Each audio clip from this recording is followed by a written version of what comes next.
essere.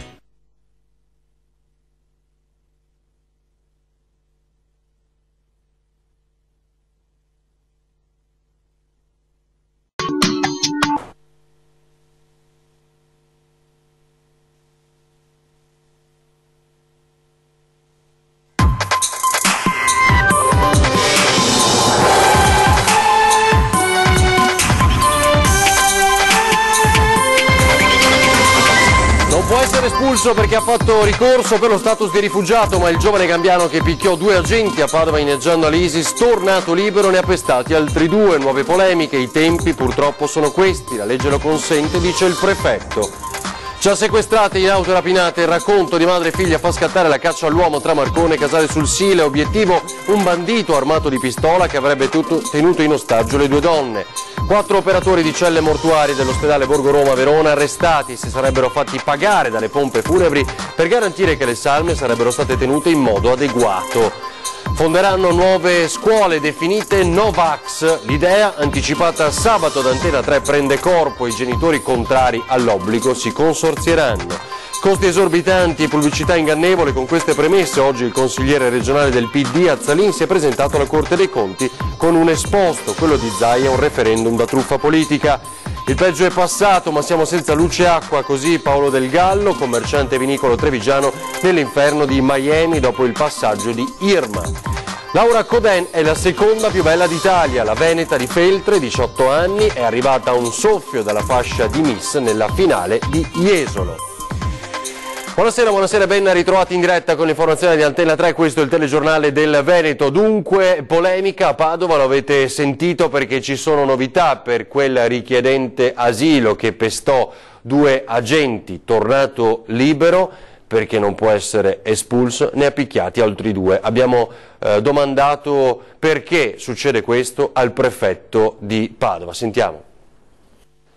Solo 10 giorni fa ai giardini dell'Arena aveva malmenato 2 poliziotti urlando all'Akbar. È tornato in azione il 22enne richiedente asilo che nelle scorse ore, fermato mentre stava bevendo una birra in Corso del Popolo, ha nuovamente aggredito gli agenti mandandoli in ospedale. Lo straniero, su cui pende un provvedimento di allontanamento dal territorio veneto, ha tentato di ribellarsi sferrando calci e pugni ai poliziotti. Questa volta non ha inneggiato ad Allah, ma la violenza era dovuta quasi certamente ad un elevato tasso alcolico nel suo sangue. Gli agenti, nonostante le ferite, alla fine sono riusciti a bloccarlo. È stato arrestato per resistenza a pubblico ufficiale e lesioni aggravate. I poliziotti sono stati ricoverati con alcuni giorni di prognosi. Il ragazzo del Gambia non può essere espulso, è infatti un richiedente asilo che ha fatto ricorso. Le decisioni su di lui sono congelate in attesa che il tribunale decida da farsi. I tempi dei ricorsi sono ovviamente quelli che sono e dobbiamo anche noi aspettare che l'autorità giudiziaria si pronunci. Io sono molto fiducioso che il decreto Minniti, che diciamo da agosto è applicabile, avendo eliminato un grado di giudizio, possa anche togliere spazio a queste più o meno pretestuose modalità di ricorso che sono spesso solo una maniera per rimanere sul territorio. Ecco come funziona la burocrazia in Italia, ha tuonato così su Facebook il governatore Zaia commentando il secondo arresto del richiedente asilo che aveva urlato all'Akbar. Ditemi voi se con queste leggi possiamo garantire sicurezza ai cittadini, se non riusciamo nemmeno ad espellere un migrante che si comporta così e che dimostra di non avere nessuna voglia di integrarsi, così Zaia. Intanto oggi approvata dal Consiglio regionale la risoluzione stop ai ricatti dello Stato, stop alle adesioni forzate al sistema SPRAR, presentata dai consiglieri regionali Bassi, Casali e Fabiano Barbisan del centrodestra Veneto Autonomia e Libertà. Grazie all'approvazione di questa risoluzione, scrivono, il Consiglio regionale ha ritenuto ricattatorio e antidemocratico il sistema messo in atto per convincere le amministrazioni comunali ad accettare ed entrare a far parte appunto del sistema SPRAR, come dicevamo. Verranno ascoltati il 19 settembre prossimo alcuni testimoni del processo a Meriem, la ragazzina di Arzer Grande nel Padovano, fuggita per arruolarsi con l'ISIS. Intanto emergono le intercettazioni dei genitori che descrivono come è cambiata in questi mesi la loro figlia. Scriveva con gli occhi chiusi, era sempre al telefono, tornava da scuola e prendeva il cellulare in mano. Questo è quello che emerge dalle intercettazioni telefoniche del padre di Meriem Reali, la 21enne di origine marocchina che nel luglio del 2015 scappò da Arzelgrande per andare in Siria e arruolarsi con l'ISIS. Il padre della giovane avrebbe raccontato ad un amico il cambiamento della figlia nei mesi precedenti la fuga. È convinto sia stata plagiata attraverso il web, una versione che sembra essere confermata anche dalla madre mentre conversa con una conoscente. Dall'inchiesta, oltre alle intercettazioni dei genitori, emerge anche un messaggio inviato proprio da Meriem ad un'amica che commentava la foto di una decapitazione. Non puoi immaginare quanto ho goduto ieri, non vedo l'ora di piegare uno e tagliargli la testa, scrive la ragazza. Meriem è accusata di arruolamento con finalità di terrorismo internazionale. Il 19 settembre prossimo verranno ascoltati i testimoni. E poi a proposito i servizi di contrasto al terrorismo nelle nostre città, poi a Venezia in particolar modo, e durante uno di questi hanno rinvenuto le forze dell'ordine, hanno arrestato un uomo, uno straniero che aveva documenti falsi e su cui appunto si sono concentrati i sospetti. Si aggirava con fare sospetto nei dintorni di Villa Querini a Mestre e l'auto con targa francese a bordo della quale viaggiava in compagnia di un amico è stata fermata dai carabinieri durante uno dei controlli antiterrorismo che negli ultimi tempi si sono fatti serrati in città. Subito l'uomo è stato trovato in possesso di una modesta dose di eroina e per questo condotto negli uffici del comando in via Miranese, ma lì gli accertamenti hanno appurato che il documento di identità consegnato dallo straniero era contraffatto e per l'uomo, un 29enne di origine lettone, sono scattate le manette per possesso di documenti di identificazione falsi. Stamattina l'uomo è comparso davanti al giudice per il rito direttissimo, mentre le indagini continuano per approfondire la personalità del 29enne per capire meglio perché fosse in Italia e perché guidasse l'auto con targa francese. Le attività antiterrorismo dei militari dell'Arma proseguono con controlli su passeggeri e mezzi in arrivo e partenza verso gli altri paesi europei, in particolare bus e furgoni che effettuano tratte internazionali e nei bed and breakfast disseminati in città. Recaccia all'uomo tra le province di Venezia e Treviso dopo il racconto di due donne, madre e figlia, ci ha sequestrate in auto e rapinate. E così appunto è scattata questa caccia all'uomo nella giornata di oggi. Sarebbe armato e a bordo di una Kia Picanto blu con la quale è fuggito dopo aver sequestrato le due donne. L'auto che corre lungo la strada, al volante una donna, a fianco una ragazza. Sembra tutto normale a chi passa velocemente lungo il traffico perché nessuno nota che sul sedile posteriore c'è qualcun altro. E se anche lo nota non può sapere che quel qualcuno ha in mano una pistola e le due donne davanti, madre e figlia, sono in balia dei suoi ordini. Le ha appena aggredite e sequestrate nella loro auto, una Kia Picanto. Tragitto dall'area del Vale Center di Marcon alla strada nei pressi della Liper di Casale sul Sile. 20 minuti da incubo.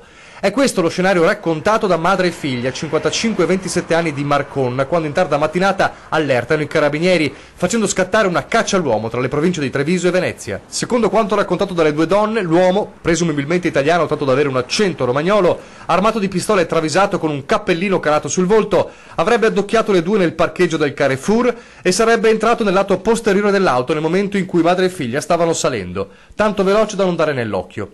Avrebbe quindi intimato le due di mettere in moto e di guidare ascoltando le sue indicazioni. Se fai come dico andrà tutto bene, voglio solo allontanarmi, avrebbe detto alla madre al volante sotto la minaccia della pistola, e la donna, terrorizzata soprattutto per la figlia, non ha potuto fare altro che acconsentire alla richiesta. Durante il tragitto l'uomo avrebbe anche detto di essere un ricercato internazionale. Poi ha fatto scendere le vittime a Casale sul Sile e prima di scappare si sarebbe fatto consegnare il bancomat della madre, i soldi che aveva con sé e una sciarpa in possesso della figlia, dileguandosi poi in direzione Bonisiolo o Roncade a bordo della Kia. Immediate le ricerche dei carabinieri, nota diramata a tutte le stazioni per la pericolosità della situazione, un uomo armato in fuga, ma altrettanto impegno nel verificare ogni parte del racconto delle due donne e le molte domande aperte. Perché agire in un parcheggio affollato? Cosa avrebbe fatto il bandito prima di prendere in ostaggio madre e figlia? E si è già sbarazzato della vettura ormai nota a tutte le forze dell'ordine? Indagini serrate da parte degli investigatori. E poi una vicenda in qualche maniera simile, quella di una trevigiana. Ascolterete ora le sue parole. Era ferma in coda con l'auto quando a un certo punto il nordafricano ha fatto irruzione nella sua macchina terrorizzandola per mezz'ora. non sto viaggiando in macchina da sola, ma viaggio accompagnata perché non mi sento sicura.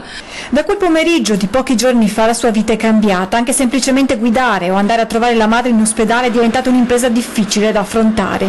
Protagonista di questa brutta esperienza una cinquantenne trevigiana. La scorsa settimana, dopo essere stata al Caffoncello, percorre via Scarpa. Sul marciapiede nota un ragazzo di colore, senza scarpe, che cammina zig-zag tra le auto, poi si avvicina proprio alla sua vettura. Con destrezza ha infilato dentro il braccio e ha aperto la maniglia della macchina. Me lo sono seduta trovata accanto. In quel momento, guardi, non ho pensato di scendere dalla macchina, proprio non ho pensato. In quel momento mi sono detta: adesso attacco, ripeto, queste frecce, e pensavo che qualcuno mi dasse una mano, invece zero aiuti.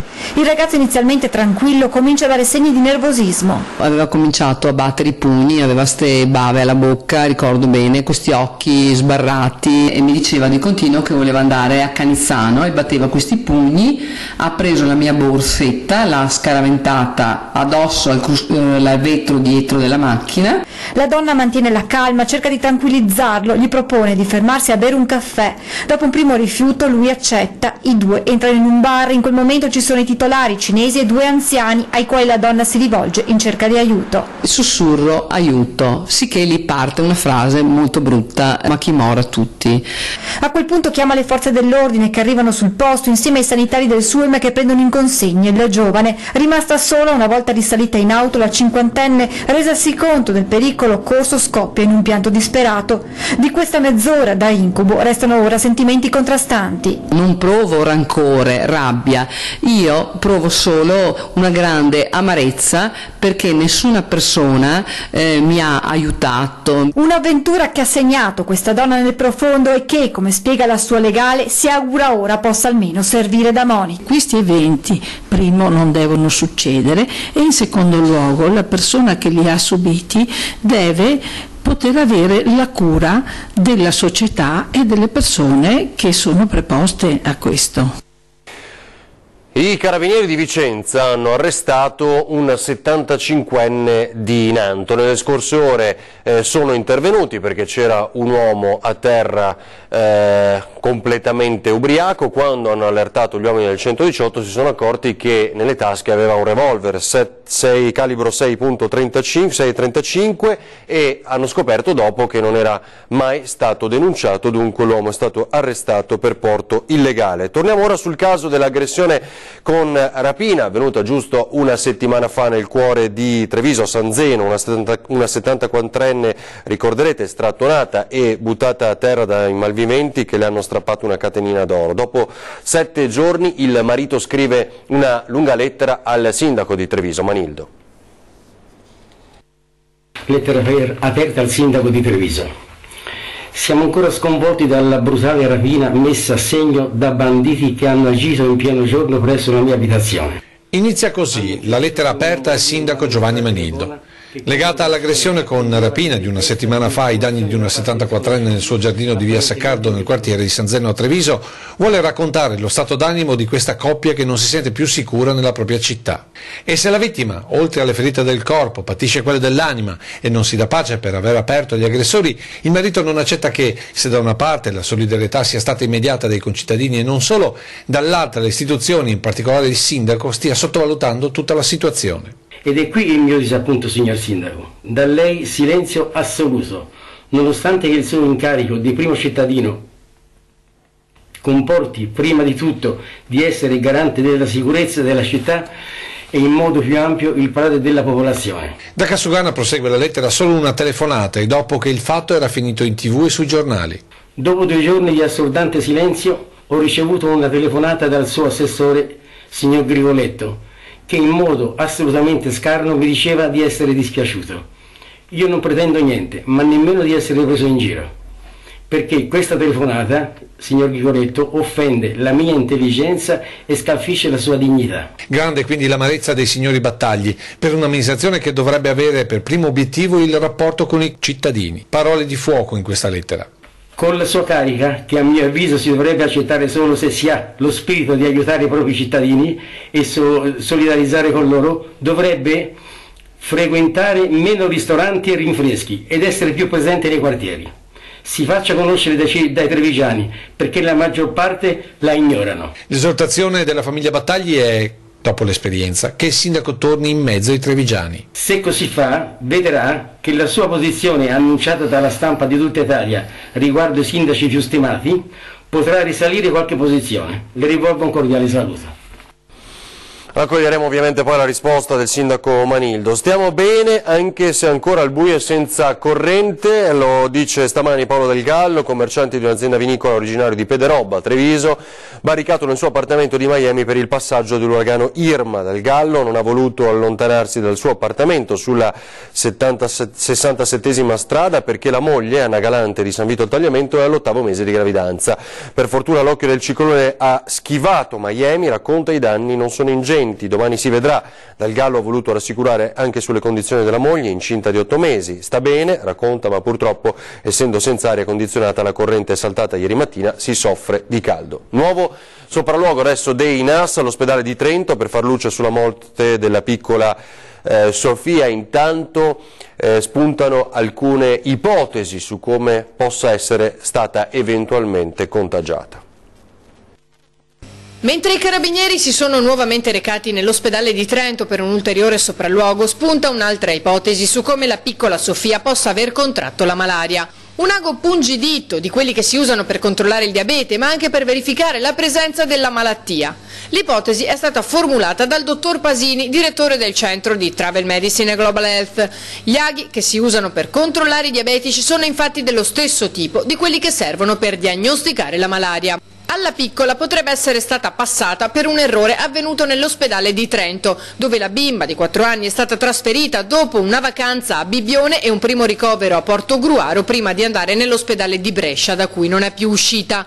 Probabilmente l'ago infetto che ha trasmesso il protozoo della malaria, ipotizza il medico, è stato quello pungidito sul polpastrello della mano. L'ipotesi della zanzara che possa aver punto una delle 2 africane e poi la piccola pare inverosimile, continua, così come le altre formulate all'inizio. Resta però al momento solo un'ipotesi. Intanto la prossima settimana si svolgeranno i funerali in forma strettamente riservata.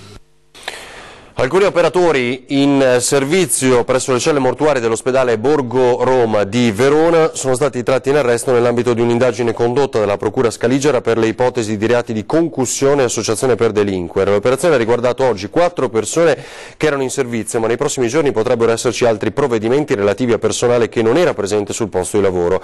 Secondo quanto si è appreso, le indagini coordinate dal PM Ardito avrebbero portato alla scoperta di una sorta di organizzazione tra gli operatori delle celle mortuarie che di fatto costringeva le imprese funebri a versare denaro in cambio della garanzia che le salme sarebbero state tenute e preparate in modo adeguato nel periodo prima del rito funebre.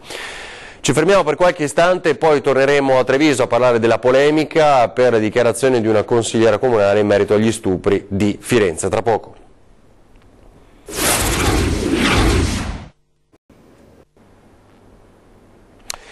Torniamo in diretta con il telegiornale del Veneto. Ha detto io sto con i carabinieri in merito alla vicenda di Firenze e i presunti stupri, e sulla consigliera De Zanetti da giorni un diluvio di polemiche. Lei insiste, intanto la Commissione Pari Opportunità pensa a probabili provvedimenti nei suoi confronti.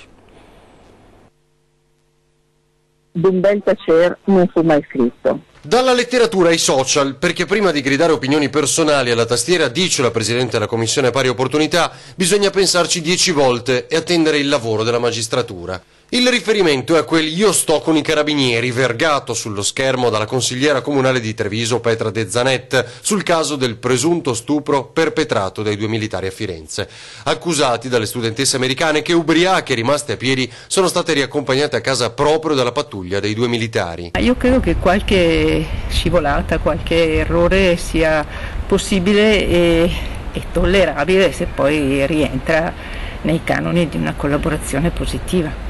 La Commissione pensa ora a provvedimenti nei confronti della ex leghista. Cosa possono decidere però non si sa, dato che tutte le consigliere comunali sono componenti di diritto. Intanto la De Zanetti insiste. Trovo ancora più grave la falsa denuncia fatta dalle 2 ragazze, dove dichiarino un rapporto inconsenziente e invece dichiarino il falso. dove lo dichiarano con uno stupro oppure una violenza subita da uno dei due carabinieri. Io credo sia un fatto gravissimo anche nei confronti di chi veramente ha subito uno stupro ed una violenza. È una consigliera che ha sempre partecipato a questa commissione con intenzioni molto positive nei confronti dell'impegno contro la violenza, quindi io non credo che siano cambiate le sue opinioni. Sono convinta che lei volesse difendere l'arma dei carabinieri, che giustamente è un'arma che accoglie le persone del popolo che lavorano in favore della cittadinanza. La decisione nei prossimi giorni. Da Silea però arriva sostegno ed è una sindaca del PD a garantirlo. Sì, io mi sento di dire che il consigliere De Zanet ha spiegato la sua posizione, cioè quella di difendere l'arma dei carabinieri e l'azione che ogni giorno questa fa a fianco dei cittadini. Quindi davvero i processi si fanno in tribunale e credo che l'intento di Petra De Zanet fosse esattamente questo, e il resto, ripeto, lo risolviamo in tribunale perché è lì il luogo giusto. E parla il padre del 26enne quasi ammazzato a coltellate da due giovani all'esterno di un locale a Caorle. Ora sono preoccupato anche per i genitori di quei due ragazzi, dice. Ha rischiato la vita, ma fortunatamente ora è fuori pericolo e le sue condizioni di salute sono in miglioramento. Umberto Cagiano nelle prime ore di sabato era stato raggiunto all'addome da un coltello che gli ha procurato gravissime ferite. Uno dei colpi avrebbe potuto recidergli l'arteria femorale. Il giovane di 26 anni era nel parcheggio del Pala Expo Mar, dove era in corso il Caorle Street and Food Festival. La vittima stava passeggiando tra la folla con lo smartphone in mano quando qualcuno inavvertitamente gli ha finito addosso facendogli cadere il telefono.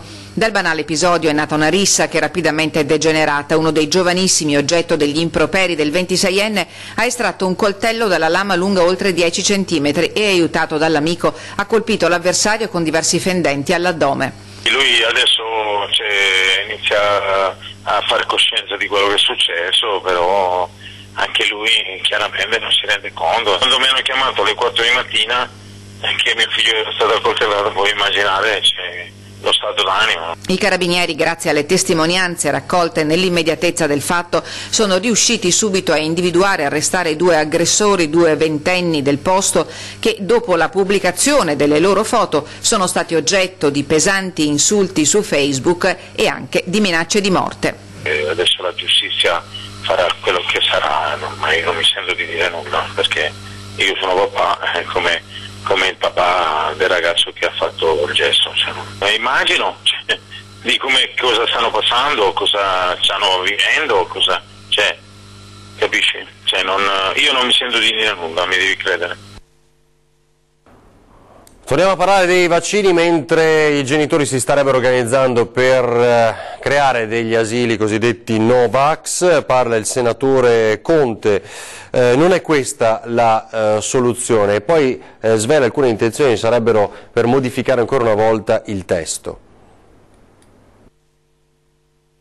L'ora X è scattata, alla mezzanotte di oggi scade, secondo la legge 119, il termine ultimo per la presentazione della documentazione per i bimbi che frequentano nidi e materne, ma di fatto c'è tempo fino a domani mattina per i genitori di mettersi in regola, consegnando l'autocertificazione nel momento in cui accompagneranno i propri figli a scuola. Dunque, a partire dal pomeriggio di domani sarà possibile avere una prima stima di quanti siano i piccoli non vaccinati che per volontà delle famiglie resteranno a casa da scuola. Mamma e papà ora che si trovano di fronte al problema di come gestire i figli, ostacolo che però sembra sia già stato superato. Bisogna fare quei nidi o quelle materne, che poi non sono più nidi materni, ma sono così dei gruppi semplicissimi di famiglie organizzate per tenere a casa i loro bimbi. Forme di homeschooling, di asili parentali o nidi in famiglia non sono una novità, commenta il senatore Franco Conte, che però poi aggiunge. E io credo che non sia la soluzione al problema obbligatorietà vaccini, è un problema di natura diversa. Mi dispiace che questo avvenga ora, perché allora non organizzarlo in passato? I vaccini sono necessari, chiosa il senatore, basti vedere i dati legati alle malattie debellate, e proprio sui dati c'è un dibattito in corso tra Veneto e Ministero sulla copertura vaccinale nella nostra regione. Io delle tabelle dirmate dal Ministero, il Veneto non è ai primi posti. soprattutto per alcuni vaccini. Per quanto riguarda poi la scuola primaria e secondaria e la possibilità di aggirare l'obbligatorietà pagando una sanzione, il senatore Conte ammette che questo punto debba essere rivisto. Credo che sia un vulnus del decreto che deve essere in qualche maniera portato alla normalità. Che io infranga il codice della strada pagando una multa può andare bene, che io invece metta a rischio la salute di altre persone perché io non voglio vaccinare mio figlio, questo non mi pare che sia una scelta migliore. Costi esorbitanti e un referendum da truffa politica. Il PD, almeno alcuni esponenti, presentano un esposto alla Corte dei Conti sul referendum per l'autonomia. Troppe spese per la comunicazione, passate da 500.000 euro a 1,2 milioni, il 140% in più, 14 milioni per un referendum che i due esponenti PD definiscono truffa, e poi quei manifesti 6x3 in tutte le città che puntano al raggiungimento del quorum senza contemplare l'astensione e che verranno tolti alla vigilia della campagna elettorale. E così il consigliere regionale del PD, Graziano Azzalin, questa mattina insieme al parlamentare padovano Alessandro Naccarato ha presentato un esposto alla Corte dei Conti. Sarà la Corte dei Conti che nel verificare gli atti compiuti e le modalità attraverso cui vengono spesi questi soldi a stabilire se ci sono delle irregolarità che devono essere addebitate non in capo all'ente regione ma a chi ne ha determinato la spesa. Comunicazione martellante, quegli aerei con i messaggi che hanno sorvolato le spiagge durante l'estate. Azzalin dichiara guerra così oggi al referendum per l'autonomia. Oggi nella regione Veneto si sta assistendo a una campagna propagandistica perché lo stesso cartello che dice il 22 ottobre referendum sull'autonomia è un cartello ingannevole perché non c'è nessun referendum sull'autonomia, c'è un quesito che dice se si vuole più livelli di autonomia che dovrà essere contrattata e invece se chiediamo a qualsiasi cittadino pensa che con il 22 di ottobre del 23 si ha l'autonomia come la Trento e Bolzano e questa è una pubblicità ingannevole, quindi ecco che siamo di fronte a una truffa politica evidente. Ora le immagini della splendida Laura Coden perché Feltre è pronta a riabbracciare la 18enne che è la seconda più bella d'Italia secondo il concorso di Miss Italia. Ecco qui il momento in cui la numero 29 arrivata in finale lascia lo scettro alla Miss Italia proveniente dal Trentino da un paese di soli 14 abitanti. Dunque Jesolo si gode il successo della Kermesse e Feltre invece la sua bellissima di ritorno. È tutto per questa edizione del Telegiornale del Veneto, grazie per averci seguito, adesso le previsioni meteo. Buona serata.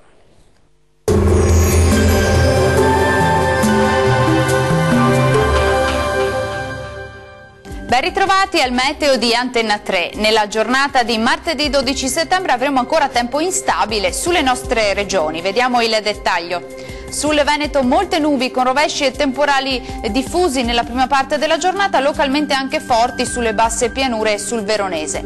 Al pomeriggio addensamenti residui con rovesci sui settori alpini, maggiori schiarite invece altrove. Vediamo anche le temperature, le massime risultano essere comprese sui 17-20 gradi circa, minime tra i 10 e i 15 gradi. Andiamo ora a vedere che tempo farà sul Friuli Venezia Giulia. Anche qui avremo rovesci e temporali diffusi anche forti in mattinata, fenomeni più deboli e irregolari nelle ore pomeridiane, miglioramento generale in serata. Temperature massime sui 18-20 gradi, minime attese tra 11 e 13 gradi circa. E concludiamo con uno sguardo alla situazione del Trentino Alto Adige. Molte nubi anche qui con rovesci e temporali diffusi, soprattutto nella prima parte della giornata. Al pomeriggio andrà un po' meglio con maggiori schiarite. Temperature massime che risultano essere intorno ai 21 gradi, minime attese tra 10 e 11 gradi circa. Concludiamo con uno sguardo alla situazione dei mari e dei venti. Il mare sarà generalmente poco mosso e i venti saranno moderati settentrionali. Dal meteo per ora è tutto, arrivederci.